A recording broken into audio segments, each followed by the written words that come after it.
You know how sometimes you don't have a topic for that safety meeting that starts in like 10 minutes? We've all been there before. In fact, some of us are there on a weekly basis. Hi, I'm Rachel Walla, and in this video, we're going to cover 10 quick and easy safety meeting topics that you can use for your next meeting. At the end of the video, I'm going to give a discount code for our safety meeting topic handouts that are instantly downloadable too. So stay tuned if that's interesting to you. But with respect for your schedule, let's jump right into it.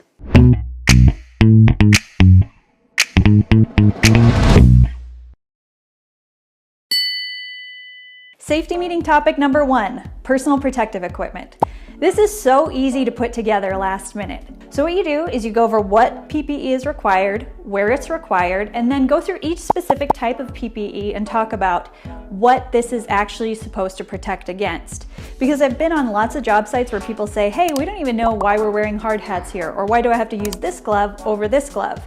Clarify those things for employees, remind them why they're using what they're using, and then after you're done with that, go through real quick how to care for their PPE and maintain it, and then also when to dispose of it.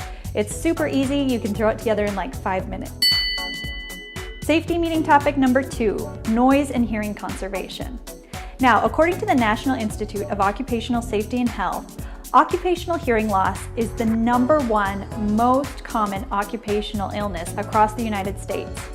For employers out there, the average hearing loss claim is coming in at around $7,000. So this is a critical one to be talking about with your employees.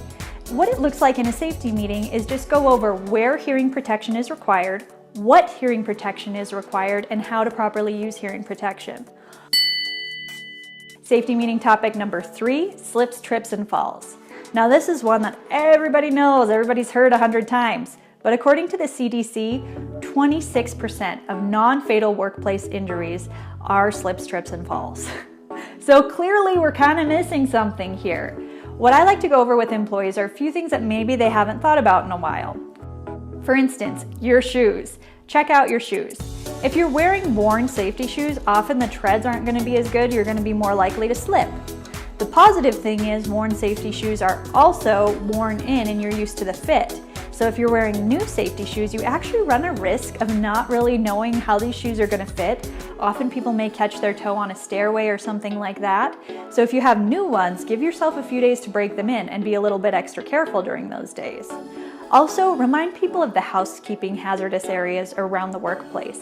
It seems like every facility has this, like that one area that always is full of trip hazards, and no matter how many times you try to clean it up, they reappear. So have somebody go and clean and go through that so that they're ready. Safety meeting topic number 4, office ergonomics. So this one actually surprised me, but did you know that 71% of office employees say that they go home with aches and pains because of their chair? Now, I would argue it may not be just because of their chair. Most chairs are pretty adequate. Oftentimes, it's because people haven't adjusted the chair to fit them. So what you want to do is remind people how to go through and adjust their chair from both the height, the lumbar support, the distance from the desk, how to move around the keyboard and the mouse, the monitors, everything like that so that you can be in a neutral, comfortable position throughout the day. Also remind people if they're looking away from their monitor or back and forth between 2 monitors or a monitor and a book, that can put strain on their necks. So you want to keep everything about at the same level to where you're not flexing too far from side to side. Cover just the basics of office ergonomics, some quick bullet points, and have everybody go back and readjust their workstation.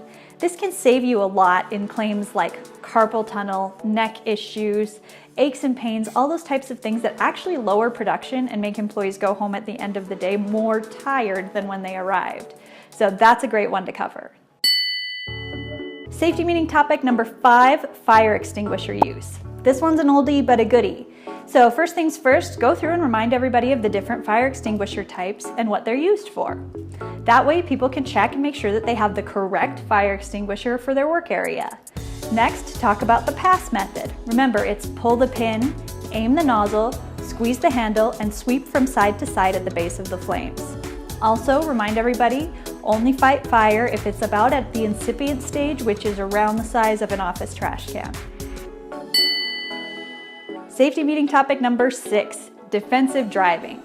According to NIOSH, vehicle crashes are the #1 cause of workplace fatality. It doesn't matter what industry you're in or where you work, those numbers haven't really shifted much over a long period of time.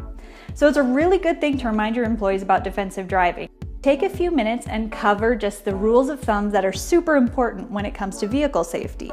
And lastly, avoid distractions. Put the cell phone away, don't eat and drive. If you do have to eat, make sure that you stop, pull over, finish your lunch, and then keep going. Safety meeting topic number 7, emergency action planning.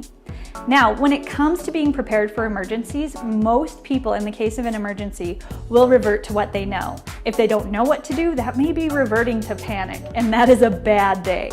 So what you want to do is go over your emergency action plan pretty regularly with employees. I would say like every other month or so. If there is an evacuation, who's going to take the attendance sheet and keep track of everybody at the emergency assembly area? What are the types of numbers that you want people to use, and how conservative do you want employees to be based on, do we call and get emergency help right away, or do we try to get in-house help first? These types of things seem small, but it's great to get people thinking through these scenarios so that when they happen, they are prepared. Safety meeting topic number 8, hazard identification. We in safety sometimes assume that people are really ready to identify hazards, but not everybody thinks like us. Oftentimes we'll get new employees or even experienced employees who come in who haven't really had to look at life that way before. So a good thing to go through is somewhat of a structured approach when you're talking about identifying hazards. Hazards is too broad of a category, so narrow it down. Start with different categories of hazards. Things like physical hazards, biological hazards, chemical hazards. Talk about each different category a little bit and get people thinking and talking and giving feedback on hazards they've identified. Safety meeting topic number 9, fall prevention. Now, slips, trips, and falls are one thing, fall prevention and protection is another. So what we want to look at is falls from heights. Falls from heights are still a major issue in industry and still OSHA's #1 most cited issue for construction.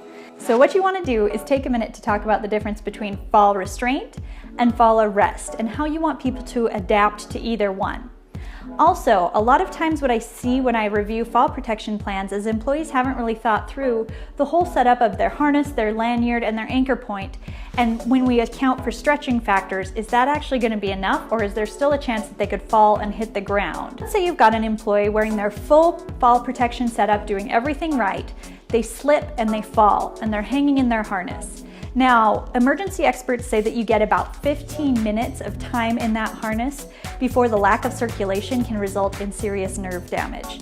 So what we want to do is we want to have a fall rescue plan set up and ready to go. So that's something that's super simple but not often considered, and it can be as easy as something like having a scissor lift staged so that if somebody does fall, another operator on the ground can come and retrieve the person who's in their harness and lanyard and make sure that they get back to level ground safely. Safety meeting topic number 10, workplace safety culture. This is one of my favorite ones because it's such a dynamic, interesting, moving target for most companies, but it's really good to get it out in the open and have people talk about it. So talk about things like, how do we address safety as a group? Are employees adopting safety, and are they pushing safety, and are their managers pushing safety? Those types of things, like how are new employees indoctrinated into the company safety culture? Are they reminded that safety is more important than production, or is it the other way around? Talk about these types of things and talk about what good looks like and what bad looks like. Those are two things that employees, especially ones that haven't had a lot of safety training, will have trouble with at first. So if they really know how to identify it and what the company wants them to go towards and what we want them to stray away from, you can help people to see what good is and really move the needle when it comes to safety culture. All right, thanks for watching. Now, if you want to get 50% off any of our safety meeting topic handouts, use code YouTube2020 at allysafety.com. Good luck on your safety meeting.